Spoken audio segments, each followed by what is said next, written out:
Ang itsura niya, nakataob siya, yung kamay niya nasa may bandang dibdib, yung palda niya nakalilis, nakita yung underwear niya. Si Melissa, na mas kilala sa palayaw na Isa, ay bunso sa magkakapatid. Maliit pa lang ito ay kinakakitaan na ito ng kakaibang kagandahan. At maamong mukha kaya naman maraming tao ang nabibighani dito. Si Isa din ay mahilig sa fashion. Nang makapagtapos si Isa ng high school ay nag-enroll ito sa AMA Computer College at kumuha ng kursong architecture. Ayon sa kanyang ina, ay pangarap ni Isa na magpatayo ng isang magandang bahay para sa kanila kapag nakapagtapos ito. Subalit ang pangarap na yon ng dalaga ay natuldukan lahat dahil sa isang lalaking tumapos ng kanyang buhay. Tulad ng ibang kabataan ay nahilig din si Isa sa social media, ngunit lingid sa kanyang kaalaman na ito pala ang magdadala sa kanya sa kapahamakan.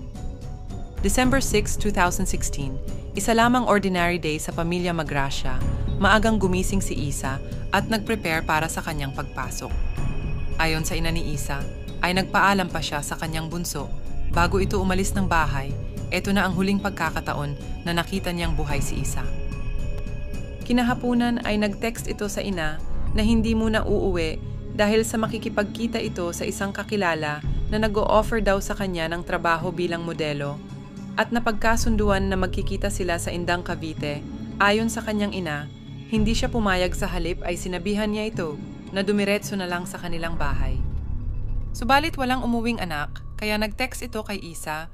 Banggit ng ina kay Isa, "Umuwi ka na at kailangan kita dito kasi nahihirapan na lahat makatulog kahihintay sa'yo at wala ka pa din." Mas lalo pa silang nag-alala ng tuluyan nang lamunin ng dilim ang paligid. Ngunit lumalim na nga ang gabi, pero hindi pa din umuuwi si Isa. Hindi na rin ito nagre-reply sa mga text messages at tawag. Buong gabi na hindi umuwi si Isa, kaya namang kinabukasan ay agad na hinanap ito ng kanyang mga magulang at kapatid. Sa ginawa nilang pagtatanong, ay nalaman nila sa dalawang kaibigan ni Isa na may kinatagpo nga itong lalaki sa Indang Cavite. Ayon sa kaeskwela ni Isa, ay nakita niya ito na nakipagkita sa isang lalaki sa harap ng Cavite State University. Hindi lingid sa kaalaman ng ina ni Isa na may kausap ang anak sa social media at nabanggit din ng anak sa kanya na inalok siya nito ng modeling na trabaho. Nang tingnan nila ang social media ni Isa, ay ganun na lang ang kanilang pagkagulat dahil sa nakadeactivate na ang account ng lalaki na si Elric Mojica. Dala ang larawan ni Isa, ay nagtungo sila sa tanggapan ng PNP Cybercrime Division sa Indang Cavite at inireport din nila ang misteryosong pagkawala ng anak. Sa tulong ng Cybercrime Division ay nagawa nilang ma-recover ang mga palitan ng messages sa pagitan ni Isa at ng lalaki na naging ngangalang Elric Mojica.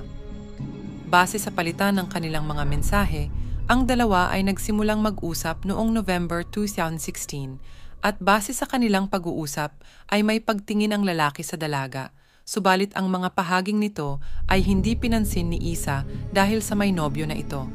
Makalipas ang ilang linggo ng pagpapalitan ng messages, ay inalok nito si Isa ng modeling job.